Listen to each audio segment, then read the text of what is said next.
শুশুনির শাক আমার ভাজা হয়ে গেছে, আমি নামিয়ে নিচ্ছি।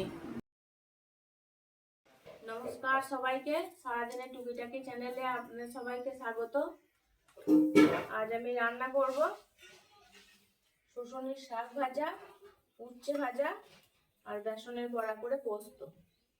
পুরো ভিডিওটা দেখতে থাকুন।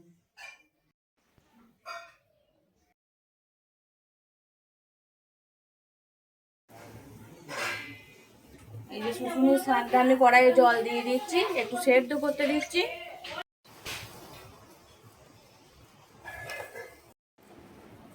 এই বেসনটাকে আমি ভালো করে ফেটিয়ে নেবো।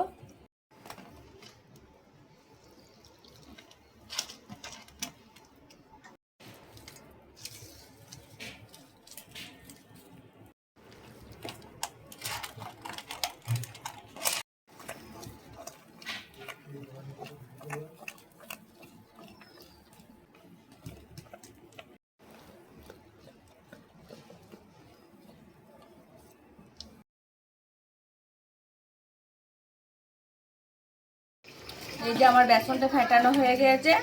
বেসনটা যে ফেটানো হয়ে গিয়েছে কিভাবে বুঝবেন? এরকম জলে দিলেই ভেসে উঠবে। এই যে দেখুন ভেসে উঠেছে। শাক আমার সেদ্ধ করা হয়ে গেছে, এবার আমি ঢেলে দিচ্ছি।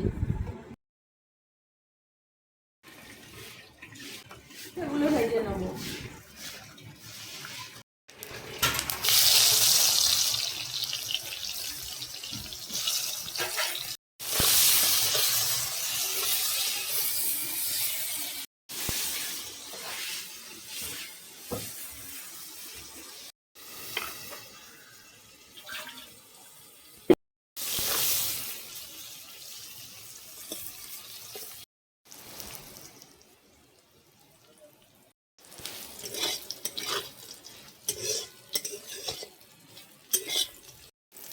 উচ্ছে ভাজা আমার হয়ে গেছে, তুলে নিচ্ছি।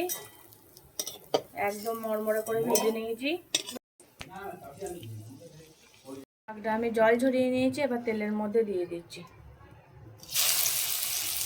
শাকটা সেদ্ধ করার পর কতটুকু হয়ে গিয়েছে দেখুন।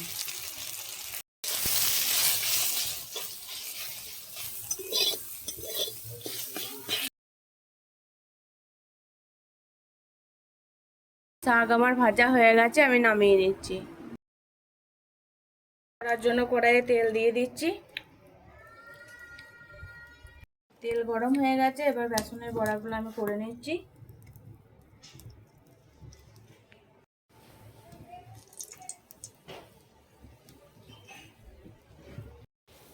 বড়াগুলো ভাজা হয়ে গেছে, তুলে দিচ্ছি। পোস্ত করবো বলে খুব কড়া করে ভাজলাম না। সব বেসনের বড়া আমার ভাজা হয়ে গেছে। পোস্ত করার জন্য আমার কড়াইয়ে তেল দিয়ে দিয়েছি। তেল গরম হয়ে গেছে, এই যে পোস্ত আমি দিয়ে দিচ্ছি। তার সঙ্গে দিয়ে দিচ্ছি অল্প পরিমাণ জল।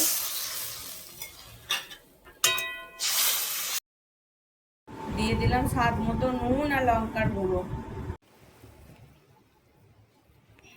বড়াগুলো আমি সব ভেঙে নিয়েছি, তাহলে ভিতরে রসটা ঢুকবে, খেতেও ভালো লাগবে।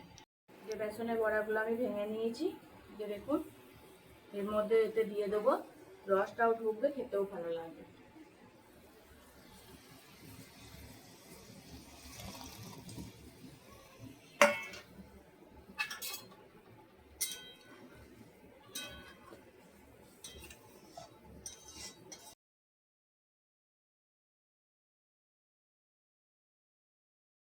বেসনের বড়া পোস্ত আমার হয়ে গেছে, এবার আমি নামিয়ে দেব। এই যে একটু রস রসই নামাবো, কারণ এটা বেসনের বড়ায় সব টেনে নেবে।